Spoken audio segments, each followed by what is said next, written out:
estás en el Chaco o estás en Misiones? No, acá en el Chaco, en Resistencia. Ah, ¿y cómo está Resistencia ahora? Queriendo llovinar un poquito, fresco, Ah, nublado, bueno. lindo para que no sea lunes y tener que trabajar.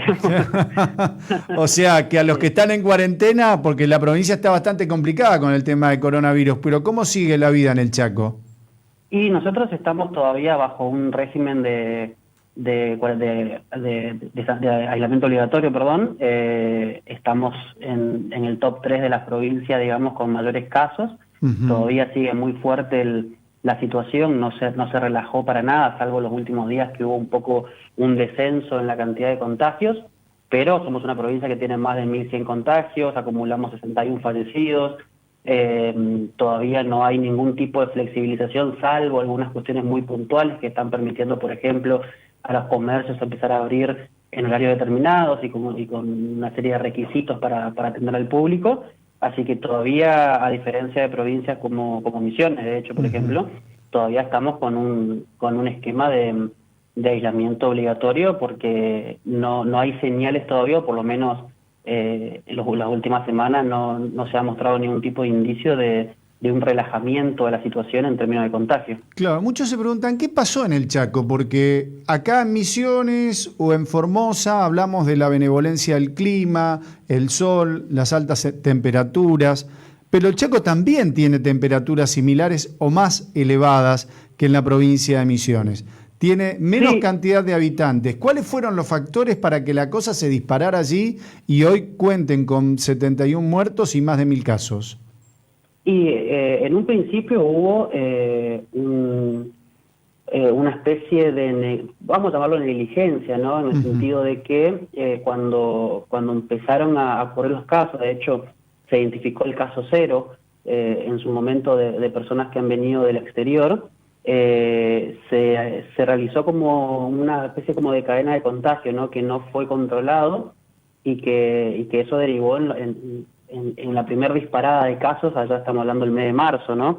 A Ujú. partir de ahí, independientemente de que el gobierno ha tomado medidas, por ejemplo, ¿no? El tema de la cuarentena y determinadas prohibiciones de circulación y demás, también hubo una especie de inconsciencia ciudadana que lamentablemente no se ha respetado el pedido que se hacía de las autoridades como para poder controlar un poco el contagio a partir de los contactos estrechos y demás.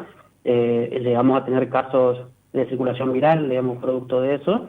Y si bien, te repito, ¿no? Las autoridades han tomado medidas como, por ejemplo, el hecho de la prohibición plena de circular en determinados horarios. Por ejemplo, acá a partir de las 21 horas no se puede circular por la calle, salvo que tengas algún tipo de permiso excepcional, pero si no, nadie puede estar en la calle.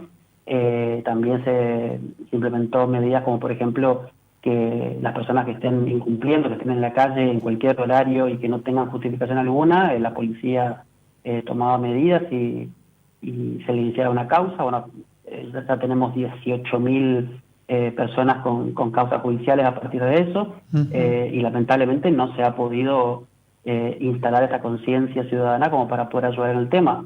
En paralelo a eso también hubo fallas y muy graves en lugares claves de contagio, como por ejemplo en centros médicos, que hizo que, por ejemplo, ¿no? Acá tengamos una institución médica que es un centro de diálisis, en donde a partir de contagios que hubo ahí dentro, creo que hay como 14, 15 pacientes solamente de un centro médico que fallecieron Ujú. producto del coronavirus. Entonces hubo la verdad que una mezcla de factores que hicieron que estemos en esta situación. A pesar de que se endurecieron las medidas, la ciudadanía, hay que ser sincero, no acompañó de la manera que tenía que haber acompañado, independientemente de que hay mucha gente que sí lo hace. Y bueno, ahora estamos, como te decía, en un proceso que las últimas semanas se dispararon los casos de vuelta. Estos últimos días hizo un poquito bajar un poco la cantidad de contagios, así que vamos a ver si esa tendencia continúa. Pero estamos en una situación tan crítica como la Ciudad de Buenos Aires, como la provincia de Buenos Aires, y como provincia como Córdoba, por ejemplo, que si bien también bajó los casos, sigue estando todavía con un número bastante importante. Alejandro, ¿y cómo nos ven a los misioneros desde el Chaco? Y la verdad que tanto el caso de Misiones como el de Corrientes mismo, con sus particularidades y con sus diferencias, notamos que hubo claramente algún tipo de, vamos a llamarlo toma de conciencia y vamos a llamarlo de inteligencia tanto de la ciudadanía como de las autoridades de gobierno para poder contener la situación. De hecho, a ver, el caso misionero es muy particular porque, por ejemplo, de hecho, donde están ustedes, ¿no? Puerto Iguazú, pudo haber sido, y gracias a Dios no lo fue, pero pudo haber sido un gran caldo de cultivo, porque muchísima gente pasa por Puerto Iguazú para ir a Foz, para viajar, para volver del exterior. De hecho, yo estuve en Puerto Iguazú el día 16 de marzo, volviendo de Brasil, justamente 2 días antes de que se declare la cuarentena en todo el país. Y es un lugar de paso muy fuerte, sobre todo para personas del norte argentino que quieren viajar al exterior, por ejemplo, y que tienen que pasar por allí. El mismo hecho que tenga sus ciudades fronterizas, ¿no?, con Paraguay, por ejemplo, con Cerro de Posadas, realmente hacían que Misiones quizás a priori tenía algún tipo de riesgo más fuerte de tener una situación un poco más problemática que la que tenía el Chaco. Claramente no fue así. Te repito, sin duda las medidas tomadas por el gobierno han sido relativamente eficientes y sin duda también la ciudadanía ha tenido también su cuota de participación en la toma de los cuidados, las precauciones necesarias y generaron, bueno, que si bien hay casos, son muy pocos en comparación a los nuestros. Si no me equivoco, únicamente tienen un fallecido. Uno si no sí.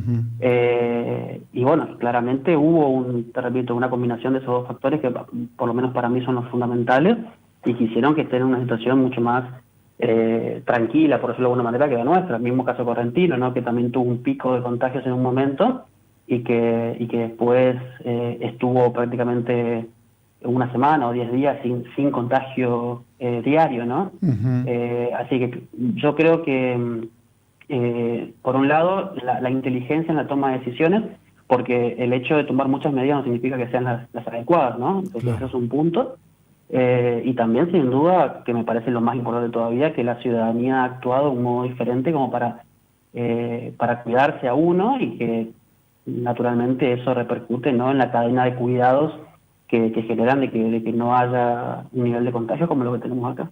Bueno, Alejandro, vamos a lo nuestro, por lo cual te convocamos, porque cuando yo miré la nota en economist.com.ar en cuanto a los niveles de recaudación o de coparticipación en los municipios de Misiones, cuando vi el ranking dije, bueno, viste que a veces la letra está muy chiquitita y la presbicia hace que uno tenga que agrandar la pantallita para ver quiénes son los que lideran este ranking. Yo dije, Iguazú va a estar primero en la lista porque nosotros estamos con una situación económica totalmente distinta, porque nuestra economía se basa pura y exclusivamente en el turismo. Pero veo que esas caídas reales, netas de la coparticipación no se dieron en nuestro municipio, sino en otros importantes o pequeños como Concepción de la Sierra, El Dorado, Callarí, Oberá, Apóstoles, pero Iguazú no aparece. Quiero que me cuentes un poquitito sobre este trabajo específico que has desarrollado. Mira, bueno, efectivamente, como vos decías, no, nosotros lo que hicimos fue un informe sobre las transferencias netas que recibieron los municipios en concepto de coparticipación y, primero que nada, para responder un poco tu inquietud, ¿por qué no aparece Puerto Iguazú por lo menos en estos 10 primeros municipios con mayores caídas? Y tiene que ver con que el sistema de coparticipación que hace el gobierno provincial en los municipios, de igual modo que tiene la coparticipación del gobierno nacional a las provincias, está configurado por un porcentaje fijo de la recaudación total de la provincia que después se distribuye a los municipios. Por lo tanto, la caída de la actividad específicamente en Puerto Iguazú no impacta en lo que Puerto Iguazú recibe en términos porcentuales por coparticipación en los municipios. Sí va a impactar cuando veamos que no tenemos el dato porque no fue público, ¿no? Pero cuando veamos la recaudación propia del municipio de Puerto Iguazú, ahí sí se va a ver una baja mucho más grande, porque es una cuestión propia del municipio que recauda sobre la actividad específica que ocurre en la localidad de Puerto Iguazú. En el caso de este informe que nosotros hicimos, tiene que ver con un monto total de recaudación de la provincia que está compuesto por una parte de recursos por coparticipación federal que recibe la provincia de Misiones y otro poco por la recaudación propia del total de la provincia, y que a partir de ahí esa torta se distribuye por porcentajes fijos que están establecidos por ley, ¿no? Entonces, ese es el punto por el cual Puerto Iguazú no figura entre los primeros municipios con mayores caídas. ¿Por qué? Concepción de la Sierra, por ejemplo, como mencionabas, El Dorado, Cagaría, Azará, ¿por qué ellos sí están entre las caídas más grandes? Bueno, porque son municipios que los porcentuales que tienen ellos de distribución son diferentes a los de Puerto Iguazú, y por ende, cuando vos haces la acumulación total de los recursos que tiene la provincia y después haces la distribución, dependiendo cuánto te toque de esa torta fijada por ley, entonces naturalmente vas a sentir más fuerte o menos fuerte la caída. Pero además de eso hay otro punto que es clave. Nosotros estuvimos hablando, vos mismo lo mencionaste, que son transferencias netas.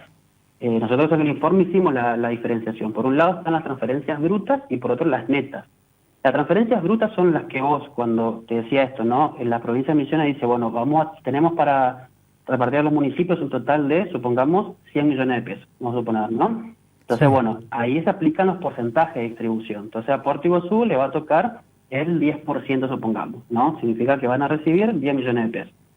Pero a partir de ahí se aplica otro tipo de criterio, que son los descuentos que hace la provincia a los municipios, que son de dos tipos. Descuentos que son fijos, que por ejemplo van al sistema previsional, y después están descuentos que pueden hacer en función de si, por ejemplo, el municipio tiene un crédito que tomó, digámosle, hace 1 o 2 años y que se le descuentan las cuotas. Pensemos, para entender más fácil esto, pensemos en un recibo de sueldo de un trabajador. Un trabajador tiene un sueldo bruto de 20.000 pesos y después se le descuenta obra social, jubilación, etcétera.